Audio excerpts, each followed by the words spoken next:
Selamat pagi semuanya. Selamat berjumpa di mata kuliah perancangan basis data. Materi yang akan saya sampaikan pada pagi hari ini adalah arsitektur basis data. Arsitektur basis data yang pertama itu dikenal sebagai the three level ANSI Spark Architecture.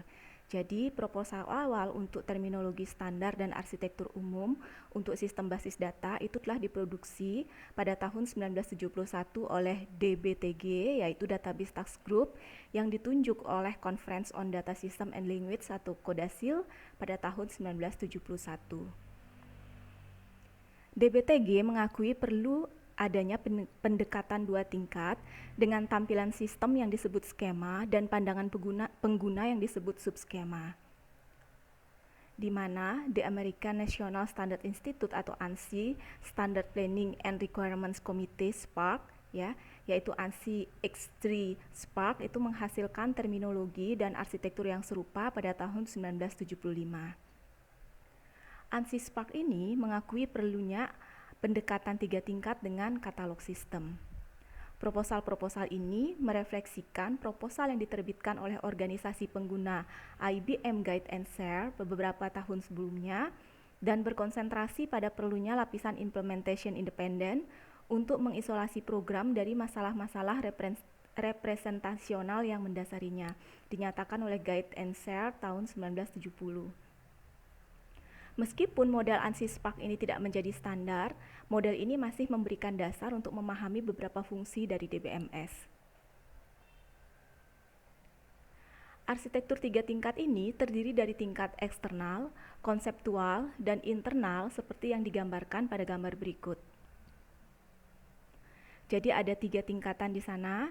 Yang paling atas adalah external level atau tingkatan eksternal, di bawahnya ada konseptual level atau tingkatan konseptual, kemudian ada internal level atau tingkatan internal, dan yang terakhir ada physical data organization. Tingkat eksternal sendiri menyediakan cara bagaimana pengguna memandang data yang tersimpan di dalam database. Sedangkan tingkatan internal menyediakan cara bagaimana DBMS dan sistem operasi memandang data yang ada di dalam database.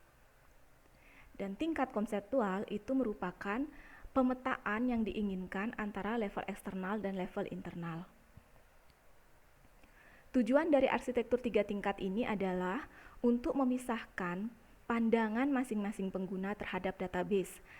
Hal ini disebabkan karena pertama, setiap pengguna harus dapat mengakses data yang sama, tetapi memiliki tampilan data yang berbeda tanpa mempengaruhi pengguna yang lain.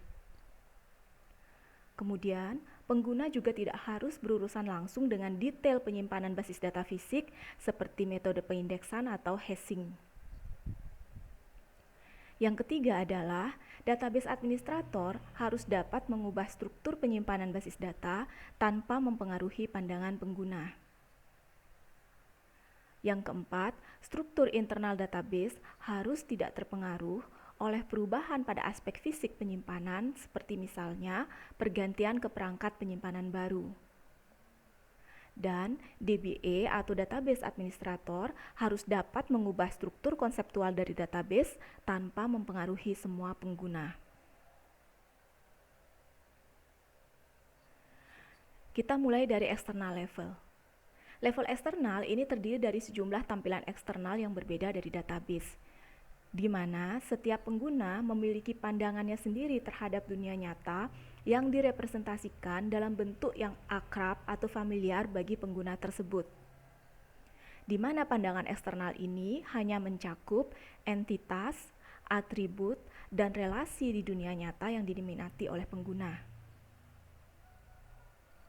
Pandangan yang berbeda mungkin bisa memiliki representasi yang berbeda walaupun berasal dari data yang sama.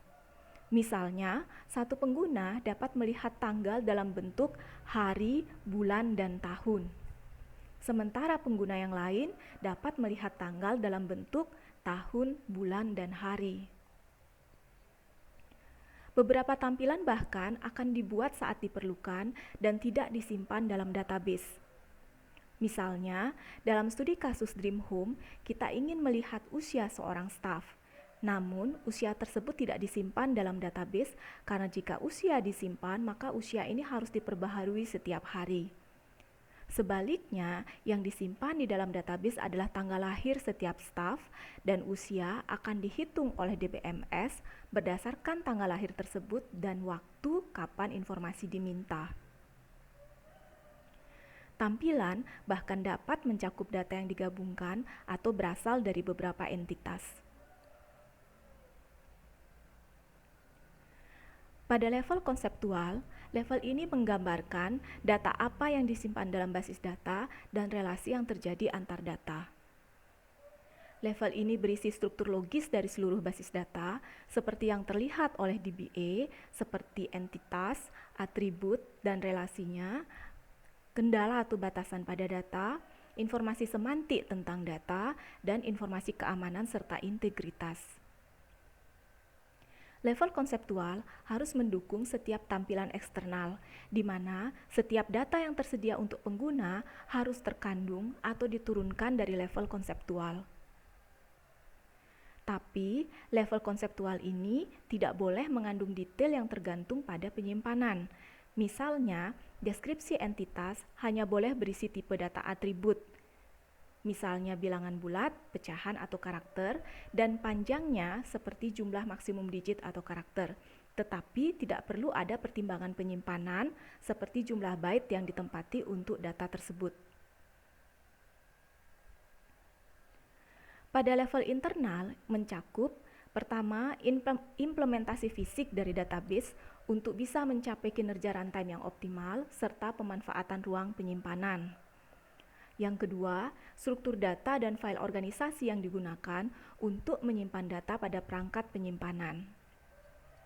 Dan yang ketiga adalah metode akses sistem operasi, teknik manajemen file untuk menyimpan dan mengambil record data, untuk menempatkan data pada perangkat penyimpanan, membangun indeks, mengambil data, dan sebagainya.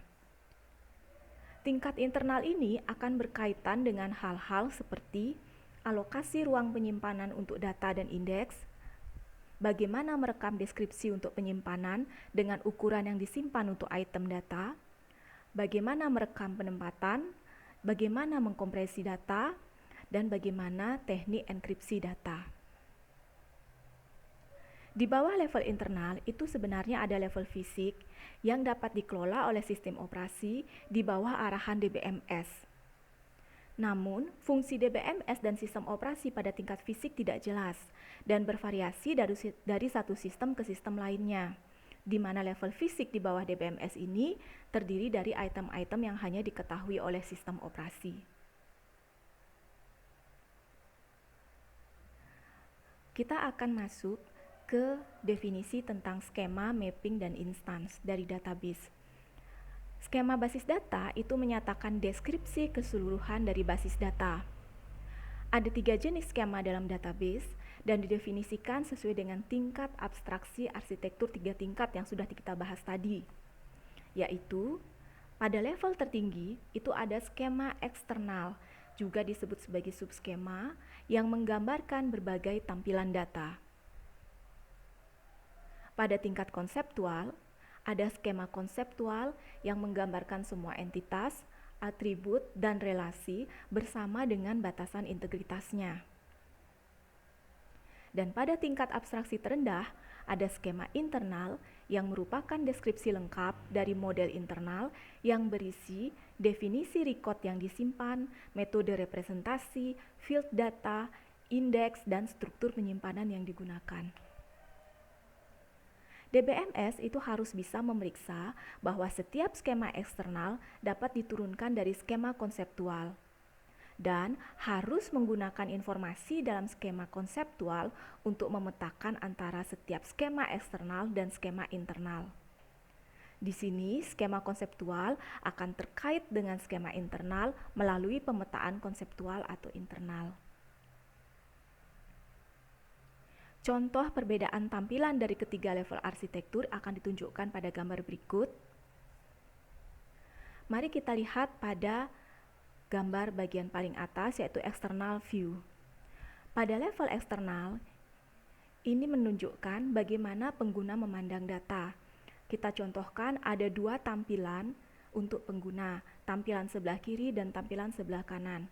Pada tampilan sebelah kiri, pengguna membutuhkan data nomor staf, nama awal staf, nama akhir staf, usia, dan penghasilan atau salary. Sedangkan pada tampilan yang kedua, informasi yang dibutuhkan berupa nomor staf, kemudian nama staf, dan nomor cabang atau branch number di mana staf tersebut bekerja. Pada level berikutnya di level konseptual, semua tampilan yang ada di atas dari kedua external view tersebut akan digabungkan menjadi satu penyimpanan, di mana age atau usia tidak lagi disimpan di dalam basis data, tetapi sudah digantikan dengan DOB, date of birth atau tanggal lahir. Kemudian pada level internal, tampilan yang ada di level konseptual itu akan disimpan secara fisik dalam bentuk rekaman atau struct yang diberi nama staff, di mana di dalamnya sudah ada definisi bahwa staff number itu bertipe integer, branch number bertipe integer, fnim bertipe karakter dengan panjang maksimum 15, kemudian lnim bertipe karakter dengan panjang maksimum 15, date of birth atau DOB itu bertipe struct, yaitu bertipe date atau tanggal, kemudian salary bertipe float, ya, dan staff ini ada pointer ke staff record berikutnya. Nah, ini adalah bagaimana data ditampilkan dalam 3 level. Ada level eksternal yang paling atas, level konseptual di tengah, dan level internal di paling akhir atau bawah. Ini adalah penjelasannya bahwa pada level eksternal, pengguna yang pertama akan melihat informasi nomor staf, nama pertama, nama belakang staf, usia, dan gaji. Pengguna yang kedua di sebelah kanan akan melihat informasi nomor staf, nama belakang, dan nomor cabang tempat staf bekerja.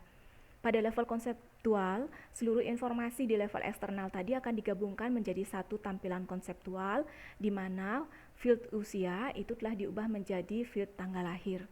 Dan pada level internal, level konseptual tersebut dipetakan yang berisi deskripsi fisik dari struktur setiap record yang ada di level konseptual, di mana pada level internal ini kita akan melihat definisi struktur dalam bahasa tingkat tinggi.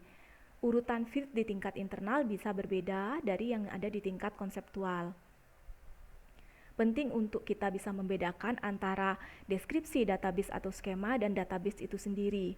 Kalau skema itu ditentukan selama proses desain database dan tidak diharapkan untuk sering berubah, sedangkan data aktual yang kita simpan di dalam database itu dapat sering berubah.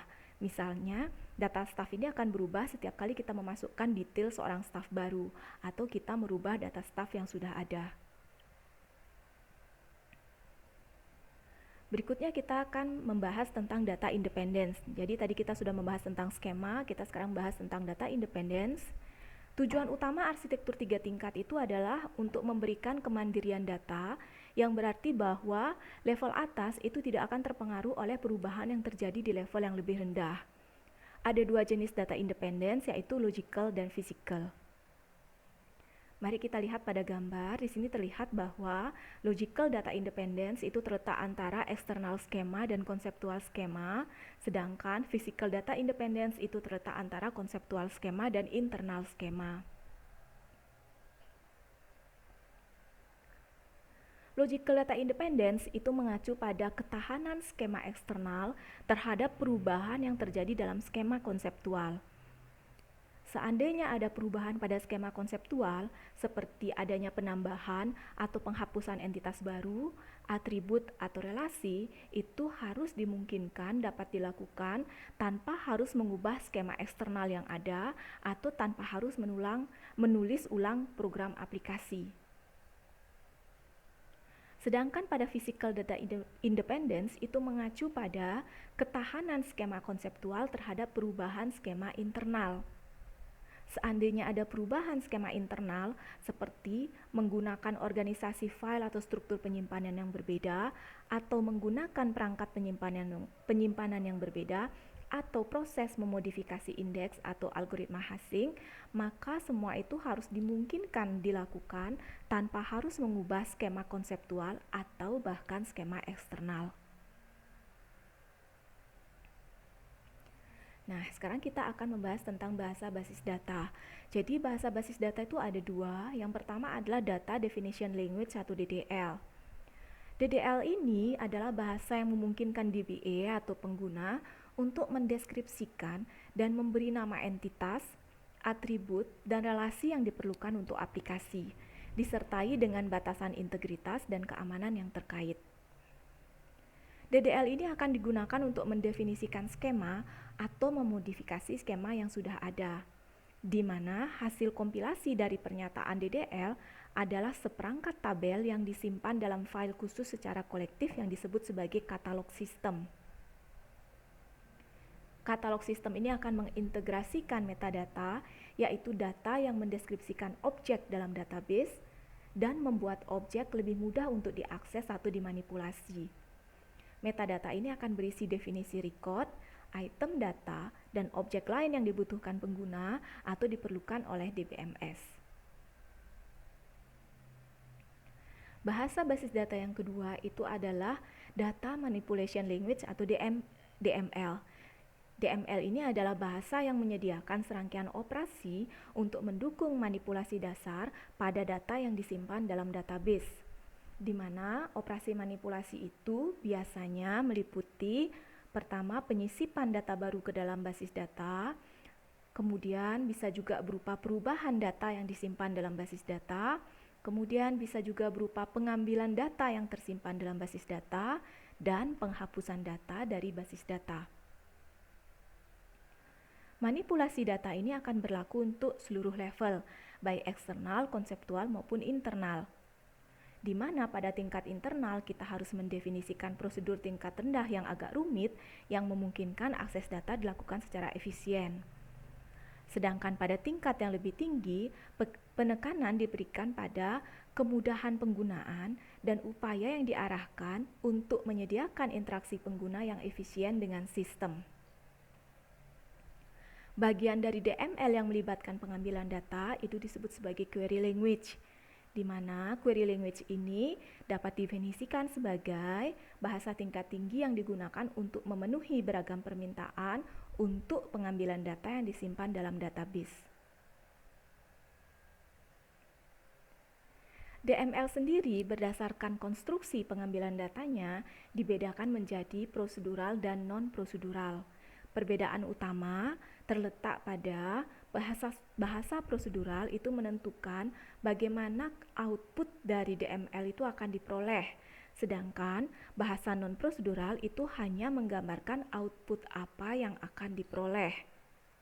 Biasanya bahasa prosedural akan menangani record secara individual, sedangkan bahasa non-prosedural akan beroperasi pada sekumpulan record.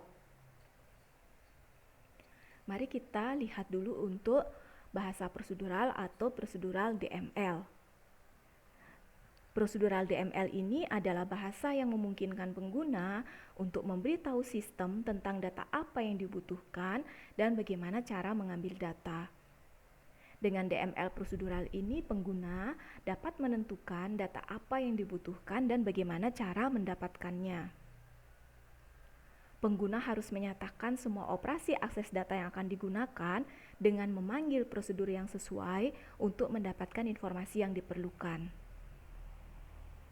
DML prosedural akan mengambil record, memprosesnya, dan berdasarkan hasil yang diperoleh oleh pemrosesan tersebut, dia akan mengambil record lain yang akan diproses dengan cara yang sama, dan seterusnya, di mana proses pengambilan ini akan berlanjut sampai data yang diminta dari pengambilan telah dikumpulkan. Untuk non-prosedural DML atau bahasa non-prosedural, itu memungkinkan pengguna untuk menyatakan data apa yang dibutuhkan, bukan mengenai bagaimana data itu akan diambil. Pada DML non-prosedural, memungkinkan data yang diperlukan ditentukan dalam satu pengambilan atau pernyataan pembaruan. Dengan DML non-prosedural, pengguna akan menentukan data apa yang diperlukan tanpa menentukan bagaimana data itu akan diperoleh.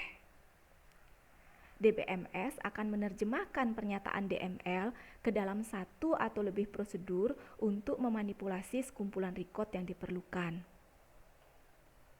Bahasa non-prosedural ini disebut juga sebagai bahasa deklaratif.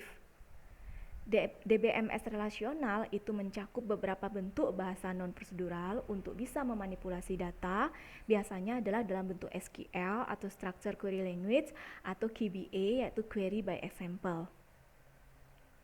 DML non-prosedural ini lebih mudah dipelajari dan digunakan daripada DML prosedural karena lebih sedikit pekerjaan yang dilakukan oleh pengguna. Karena pada DML non-prosedural ini pekerjaan lebih banyak dilakukan oleh DBMS.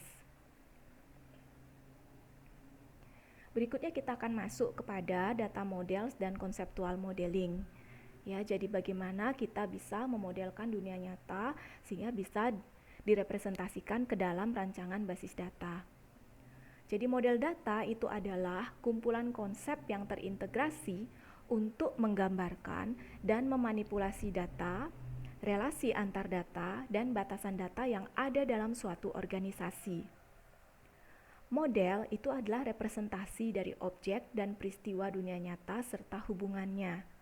Sehingga model data itu akan mewakili organisasi itu sendiri yang memberikan konsep dasar dan notasi yang akan memungkinkan perancang basis data dan pengguna akhir mengkomunikasikan pemahaman mereka tentang data organisasi secara jelas dan akurat.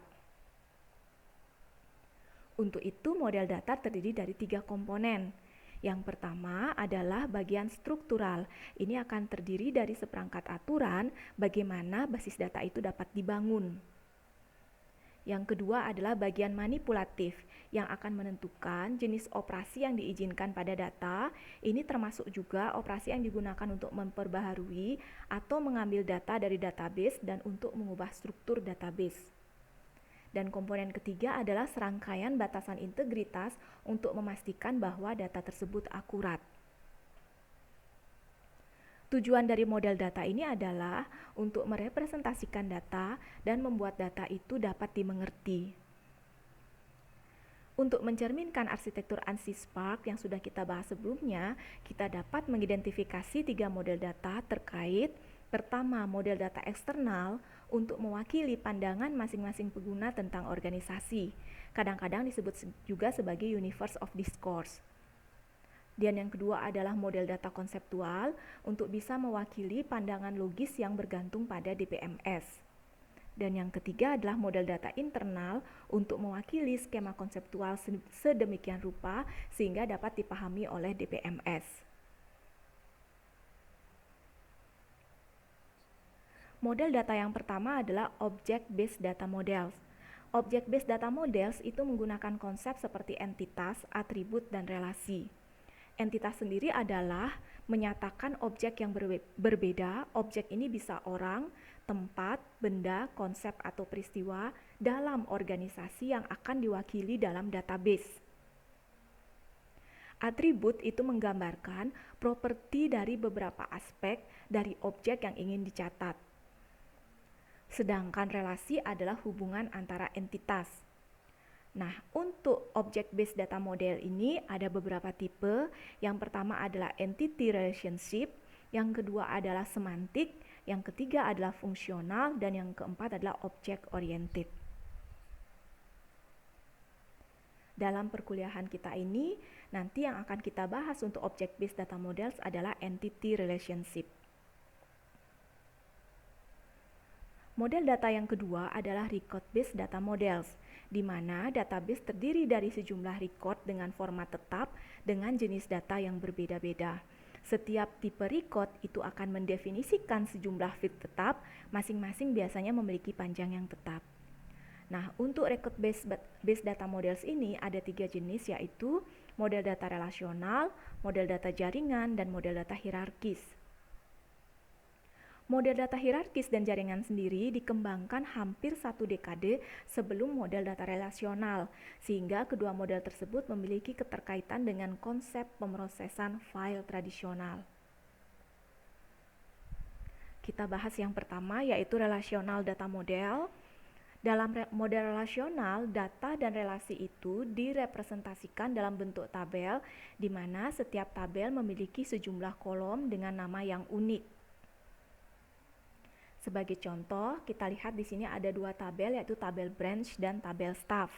Ya, tabel branch dan staff ini mewakili 2 entitas yang ada di dunia nyata, yaitu entitas branch dan entitas staff, di mana setiap tabel terdiri dari beberapa kolom. Tabel branch terdiri dari 4 kolom, yaitu branch number, street, city, dan postcode, sedangkan tabel staff terdiri dari kolom staff number, FNAME, last name, position, sex, date of birth, salary, and branch number. Di sini kita lihat antara tabel branch dan staff itu ada relasinya. Perhatikan pada tabel staff dengan nama John White di baris pertama itu bekerja di cabang nomor B005, di mana pada tabel branch cabang B005 itu terletak di jalan 22 DRD pada City London dengan postcode SW14EH.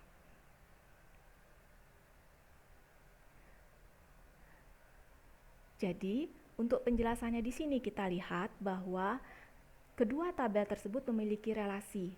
Jadi, antara staf dan cabang itu ada relasinya, di mana kantor cabang itu memiliki staf. Yang ditunjukkan tadi bahwa ada staf bernama John White bekerja di cabang nomor B005, di mana cabang tersebut terletak di 22 Dear RD London. Bagaimana kita melihat bahwa relasi itu ada? Kita melihat bahwa relasi itu ada dengan hanya memperhatikan bahwa atribut branch number dalam relasi staff itu memiliki nilai yang sama dengan branch number dari relasi branch. Maka dengan demikian kita katakan bahwa antara staff dan cabang itu memiliki relasi. Perhatikan bahwa pada model data relasional, database itu akan dianggap oleh pengguna sebagai tabel. Namun, persepsi ini hanya berlaku untuk struktur logis dari database, yaitu pada tingkat eksternal dan konseptual dari arsitektur ANSI Spark. Hal ini tidak akan berlaku untuk struktur fisik database karena dapat diimplementasikan menggunakan berbagai struktur penyimpanan. Model yang kedua untuk record base itu adalah network data model, di mana data direpresentasikan sebagai kumpulan record, sedangkan relasinya diwakili oleh set. Dibandingkan dengan model relasional, relasi pada network data model ini dimodelkan lebih eksplisit, ya, yang menjadi petunjuk dalam implementasi. DBMS network yang paling populer itu adalah IDMS Air Computer Associates. Ini adalah ilustrasi konseptual dari network data model. Kita lihat di sini yang sebelah kiri adalah tabel branch, ya, dan sebelah kanan adalah tabel staff. Kita lihat di sini tabel branch, baris yang pertama itu memiliki hubungan dengan 2 baris di tabel staff. Kemudian branch yang kedua yaitu B007 memiliki satu hubungan dengan yang ada di baris tabel staff. Kemudian branch yang ketiga yaitu B003 memiliki 3 hubungan dengan record atau baris yang ada di tabel staff, sedangkan branch yang keempat dan kelima tidak memiliki hubungan ke tabel staff. Ini adalah contoh penggambaran dari network data model secara konseptual. Kemudian record base yang ketiga itu adalah hierarchical data model yang dikenal sebagai model jaringan terbatas, di mana sama seperti network data model, dia direpresentasikan sebagai kumpulan record dan relasinya diwakili oleh set. Perbedaannya adalah pada model hierarkis ini sebuah node hanya boleh memiliki satu orang tua. Dan di sini direpresentasikan sebagai grafik pohon, dan recordnya itu akan digambarkan sebagai simpul atau segmen. Contoh DBMS model ini adalah IMS IBM, meskipun IMS juga menyediakan fitur-fitur non-hierarkis selain data model hierarkis. Ya, ini adalah contoh penggambaran konseptual dari hierarchical data model atau model hierarkis. Kita lihat bentuknya seperti pohon ya. Yang paling atas itu adalah tabel branch ya. Tabel branch itu ada ada 5 simpul ya. Simpul yang paling kiri adalah B005, simpul keduanya adalah B004, simpul ketiganya B003, simpul keempatnya B002, dan simpul kelimanya adalah B007. Kita lihat simpul pertama itu berkaitan dengan dua record di staff ya, SL41 dan SL21. Kemudian simpul yang ketiga B003 itu berkaitan dengan 3 record di staff, yaitu SG37, SG14, dan SG5. Sedangkan branch yang terakhir yaitu B007 terkait dengan satu simpul di tabel staff, yaitu SA9. Dari ketiga model pada record base ini yang akan kita pelajari pada perkuliahan kita adalah model data relasional. Kemudian selain ada object based dan record based, juga ada physical data models. Physical data models itu menggambarkan bagaimana data disimpan di komputer sehingga mampu mewakili informasi seperti struktur record, pengalamatan record, dan jalur akses.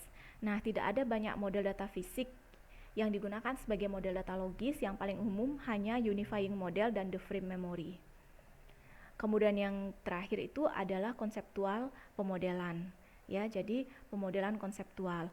Dikatakan bahwa skema konseptual itu adalah jantung dari database.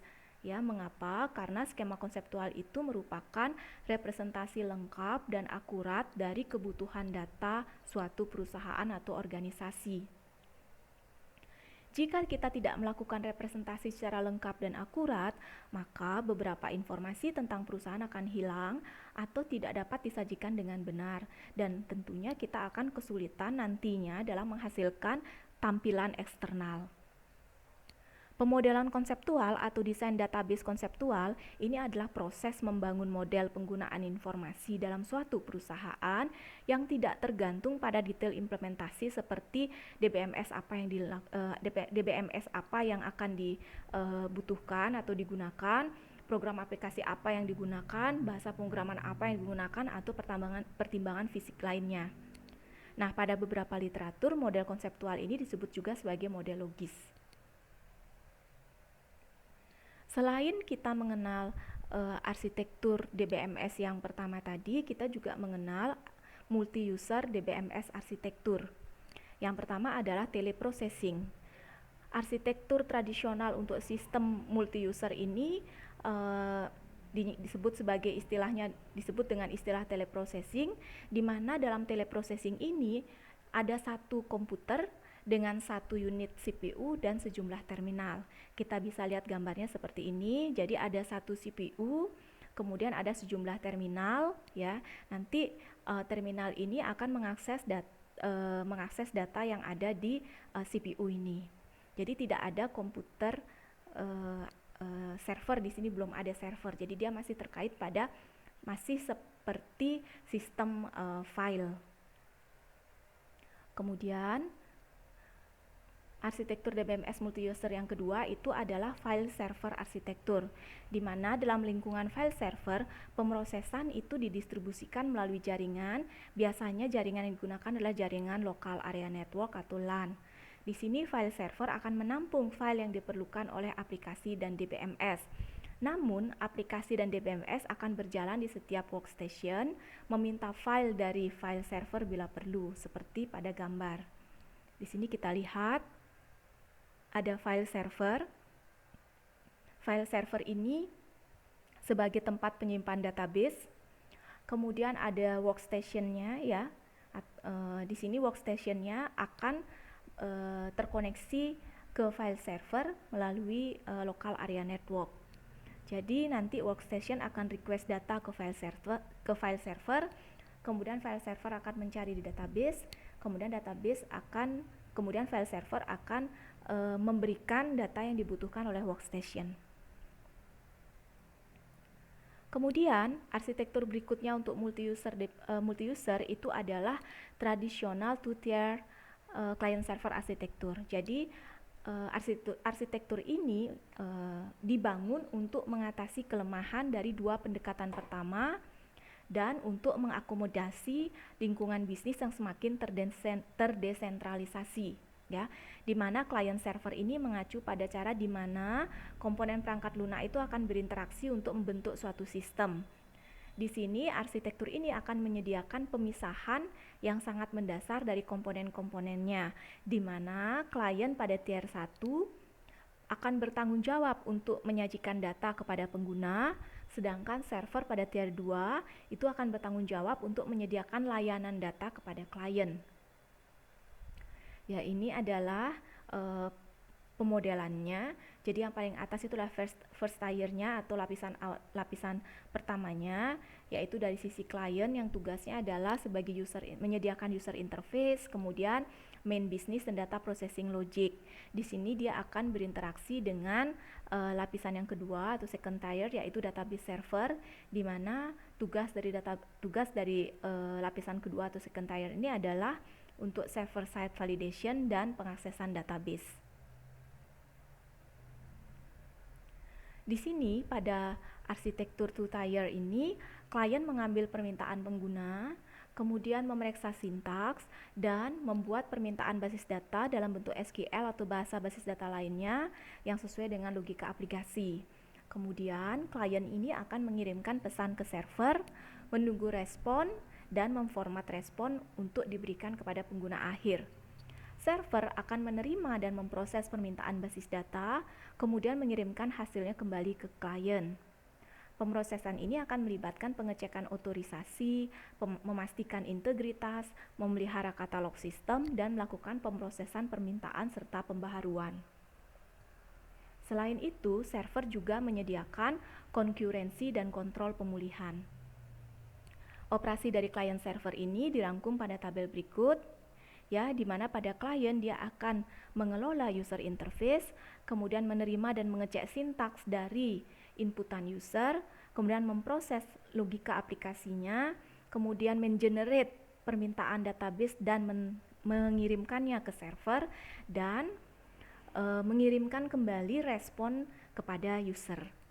Dari sisi server sendiri, dia akan menerima dan memproses permintaan database dari klien, mengecek otorisasinya, memastikan batasan integritasnya itu tidak dilanggar, kemudian membangun query, ya, untuk memproses dan mengirimkan kembali hasil query tersebut ke klien.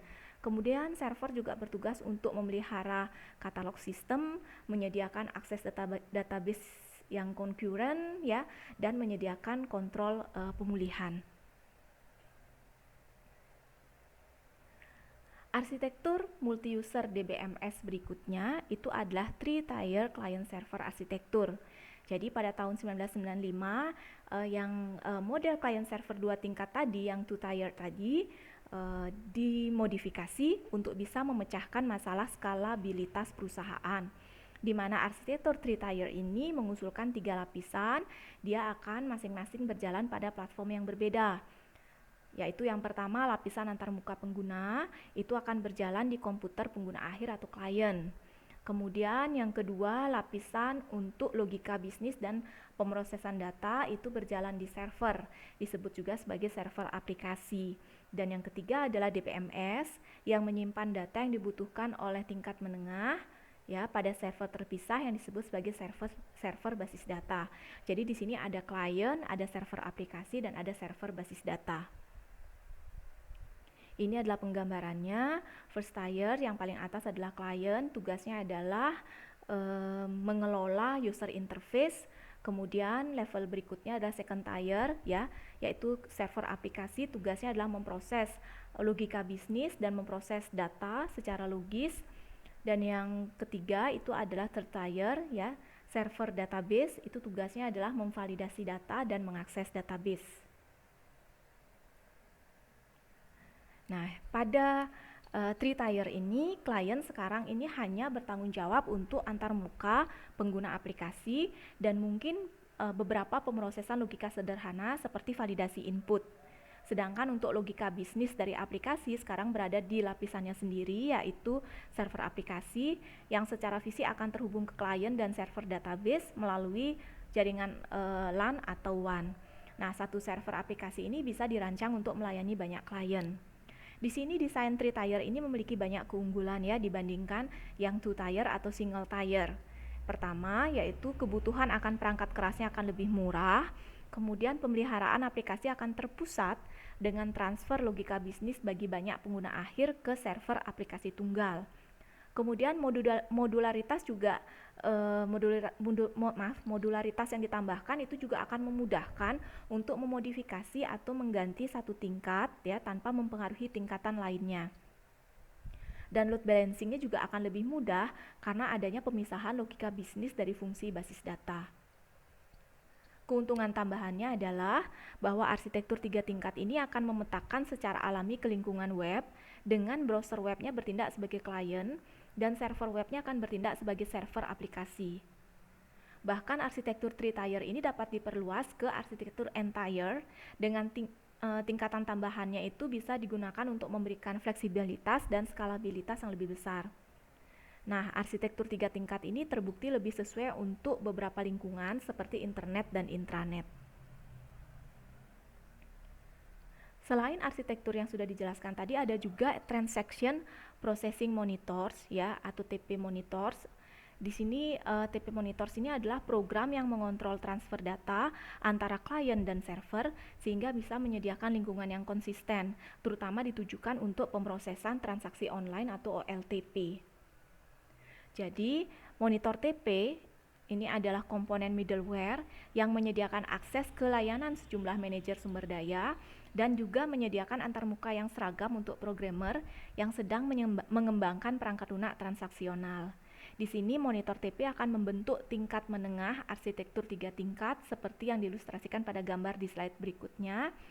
Nah, monitor TP ini biasanya digunakan di lingkungan dengan volume transaksi yang sangat tinggi. Sebagai contoh yang terkenal adalah CICS dan Encina dari IBM ya, yang terutama digunakan pada IBM iX atau Windows NT dan dibundle sekarang di IBM TX Series, serta ada juga Tuxedo dari BEA System. Ini adalah contoh dari monitor TP ya, yang sisi paling kiri adalah sisi clients di tier 1, sisi tengahnya adalah tier 2 yaitu server aplikasi yang dilengkapi dengan monitor TP. Dan yang sebelah kanan itu adalah server database di sisi ketiga. Jadi TP di sini terletak di tier 2 ya, bersama-sama dengan aplikasi server. Nah, semua referensi terkait arsitektur basis data yang saya bahas di video ini saya ambil dari 2 sumber pustaka yang tertera di layar. Jadi demikianlah pembahasan saya pada video kali ini tentang arsitektur basis data. Semoga bisa menambah pengetahuan. Saya minta maaf jika ada banyak noise suara selain suara saya. Semoga tidak mengurangi kejelasan saya dalam menyampaikan materi dalam video ini. Selamat pagi, terima kasih.